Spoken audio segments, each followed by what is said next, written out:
संज्ञा, सर्वनाम, विशेषण, प्रविशेषण और क्रिया की परिभाषा। संज्ञा।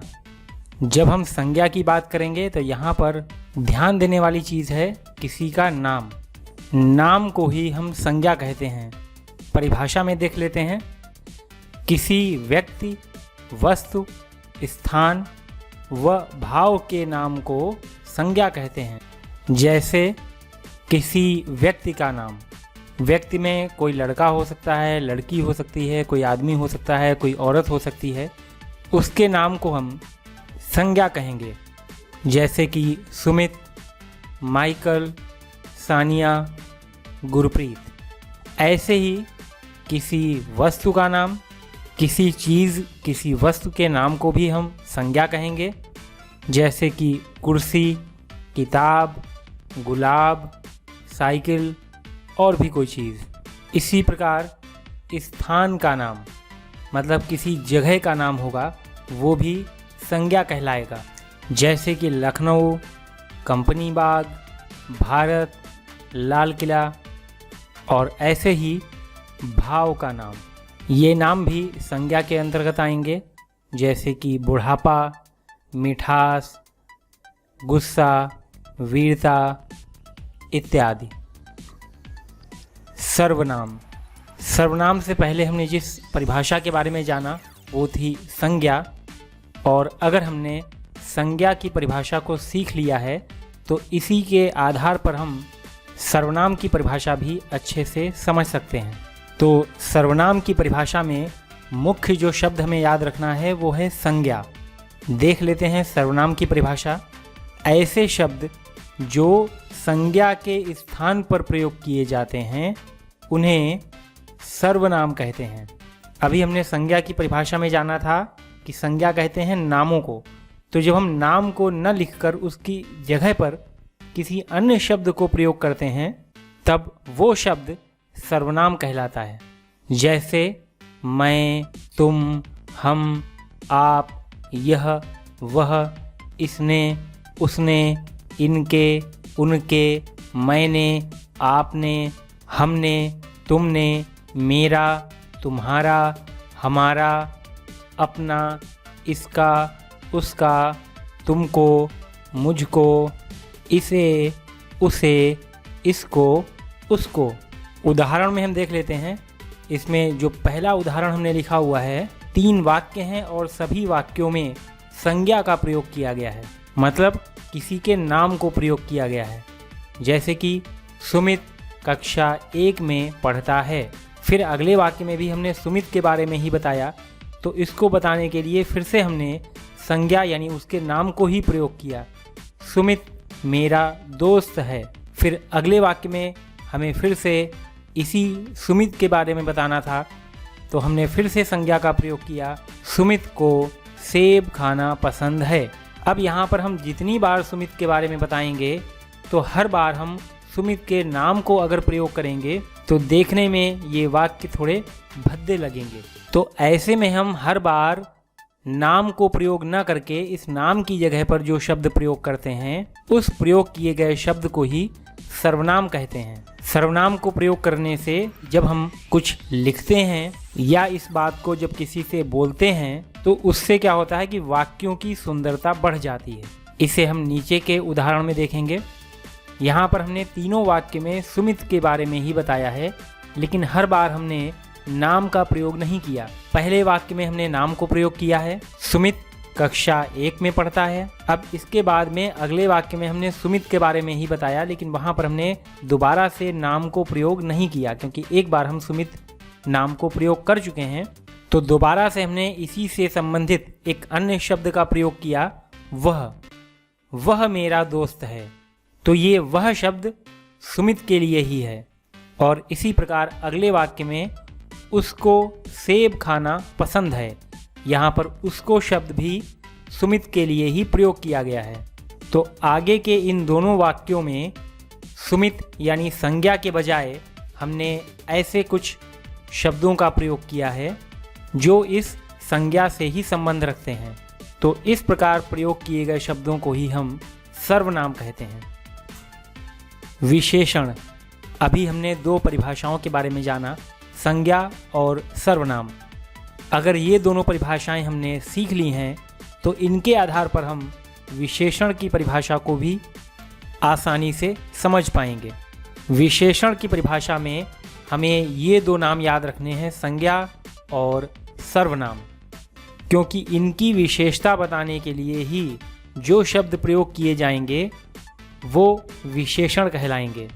परिभाषा में देख सकते हैं, ऐसे शब्द जो किसी संज्ञा या सर्वनाम की विशेषता बताते हैं उन्हें विशेषण कहते हैं।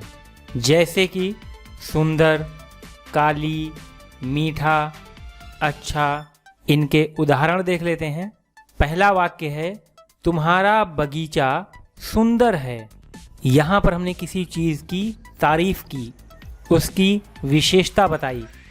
सुंदर, क्या सुंदर? तो यहाँ पर शब्द निकल करके आया बगीचा। हमने तारीफ किसकी की है? बगीचे की। बगीचा ये एक नाम है किसी स्थान का, एक जगह का, जिसकी हमने तारीफ की कि बगीचा सुंदर है। तो सुंदर शब्द ये विशेषता बता रहा है, और किसकी विशेषता बता रहा है? किसी नाम की, यानी कि संज्ञा की। तो इस सुंदर शब्द को हम कहेंगे विशेषण। इसी तरीके से अगला वाक्य है, वह गाय काली है। तो हमने यहाँ पर विशेषता बताई काली, और ये विशेषता किसकी है? गाय की। गाय क्या है? एक संज्ञा।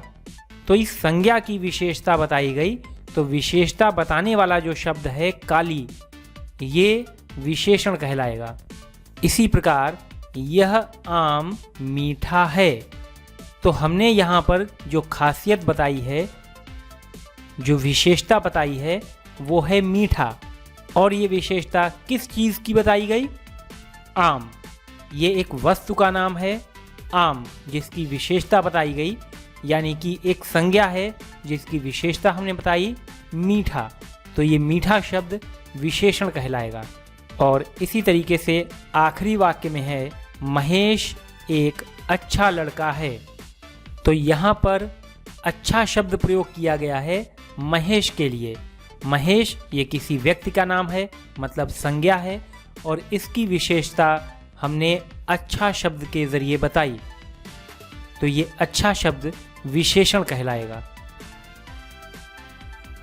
प्रविशेषण। अभी हमने जाना था विशेषण के बारे में, और विशेषण में संज्ञा या सर्वनाम की विशेषता बताई जा रही थी। ठीक इसी तरीके से जब हम संज्ञा या सर्वनाम की विशेषता बताते हैं, तो विशेषता बताने के लिए हमने जिस शब्द को प्रयोग किया, उस शब्द की भी विशेषता किसी शब्द के जरिए बताई जाए, तो इस शब्द को हम कहेंगे प्रविशेषण। इसे परिभाषा में देख लेते हैं। ऐसे शब्द जो किसी विशेषण की विशेषता बताने का काम करते हैं, उन्हें प्रविशेषण कहते हैं। जैसे कि बहुत, बिल्कुल, बेहद, अधिक, अत्यधिक, अत्यंत। उदाहरण में देखते हैं। पहला वाक्य, तुम्हारा बगीचा बहुत सुंदर है। तो यहाँ पर हमने बगीचा इस संज्ञा की विशेषता बताई सुंदर, लेकिन इस सुंदर में भी हमने एक खास शब्द इसके लिए जोड़ दिया, बहुत, बहुत सुंदर। तो इस सुंदर शब्द की भी हमने यहाँ पर एक कैटेगरी बना दी, एक विशेषता हमने यहाँ पर दिखा दी, कम सुंदर, ज़्यादा सुंदर, बहुत सुंदर। तो ये बहुत शब्द ही यहाँ पर प्रविशेषण कहलाएगा। इसी तरीके से अगला वाक्य, वह बिल्कुल काली गाय है। तो यहाँ पर हमने गाय की विशेषता बताई काली, कि गाय जो है वो काली है, लेकिन काली में भी हमने एक खास शब्द जोड़ दिया, बिल्कुल काली। तो यहाँ पर बिल्कुल शब्द हो जाएगा प्रविशेषण, क्योंकि हमने विशेषता बताने वाले शब्द की भी एक विशेषता यहाँ पर दिखा दी। तीसरा वाक्य, यह आम अधिक मीठा है। हमने आम की विशेषता बताई मीठा, और इस मीठा शब्द की भी विशेषता बताने के लिए हमने एक शब्द जोड़ दिया, अधिक मीठा। तो ये अधिक शब्द हो जाएगा प्रविशेषण। और अगला वाक्य है महेश बेहद शर्मीला लड़का है। तो यहाँ पर हमने महेश की विशेषता बताई कि महेश कैसा है, शर्मीला है। और शर्मीला में भी हमने यहाँ पर एक विशेष शब्द जोड़ दिया, बेहद शर्मीला। तो इस शर्मीला की भी हमने विशेषता बताने के लिए एक शब्द प्रयोग किया जो कि है बेहद, और ये बेहद शब्द कहलाएगा प्रविशेषण। इसके बाद हम देख लेते हैं हमारी आखिरी परिभाषा जो कि है क्रिया। क्रिया का सीधा सा मतलब है किसी कार्य का होना, किसी काम का होना। तो क्रिया में हमें किसी काम के होने का पता चलता है। जहाँ पर कोई काम होता हुआ दिखाई पड़ रहा हो तो वो काम ही हमारी क्रिया है।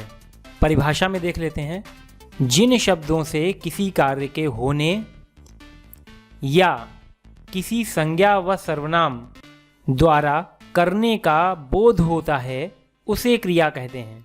मतलब हमें यहाँ पर कोई काम होता हुआ दिखाई पड़ेगा और उस वाक्य में हो सकता है कि उस काम को करने वाला कोई व्यक्ति भी हो जो कि संज्ञा या सर्वनाम होगा, जिसे हम कर्ता बोलते हैं। और हो सकता है कि वहाँ पर काम कौन कर रहा है उसका जिक्र न किया गया हो, केवल काम को ही दिखाया गया हो। तो मुख्य चीज़ है कि वहाँ पर हमें कोई काम होता हुआ दिखाई पड़ेगा, उसको करने वाला उस वाक्य में हो सकता है और नहीं भी हो सकता है। तो क्रिया के अंतर्गत किस प्रकार के काम हमको होते हुए दिखाई देंगे? क्रिया के अंतर्गत हम देख लेते हैं कामों को, जैसे कि खाना, दौड़ना, पढ़ना, पकाना, चलना, लिखना, बरसना आदि। उदाहरण, बच्चे खेल रहे हैं। तो यहाँ पर जो हमें काम होता हुआ दिखाई पड़ रहा है वो है खेलना, और इस काम को करने वाला कौन है? बच्चे। तो इस वाक्य में जो खेलने का कार्य किया जा रहा है यही हमारी क्रिया है। अगले वाक्य में नैन्सी दौड़ रही है। दौड़ना, यहाँ पर इस काम को नैन्सी के द्वारा किया जा रहा है, इसे ही हम क्रिया कहेंगे। अगले वाक्य में क्रिया है पढ़ना। शिवांश पढ़ रहा है, तो यहाँ पर पढ़ने का काम हो रहा है। फिर अगला वाक्य है शुभी खाना पका रही है। यहाँ पर क्रिया हो रही है पकाना। और इसके बाद नेक्स्ट है पानी बरस रहा है। तो यहाँ पर जो काम होता हुआ हमें दिखाई पड़ रहा है वो है पानी बरसना। तो इस वाक्य में जो हमें क्रिया दिख रही है वो है पानी बरसने की क्रिया।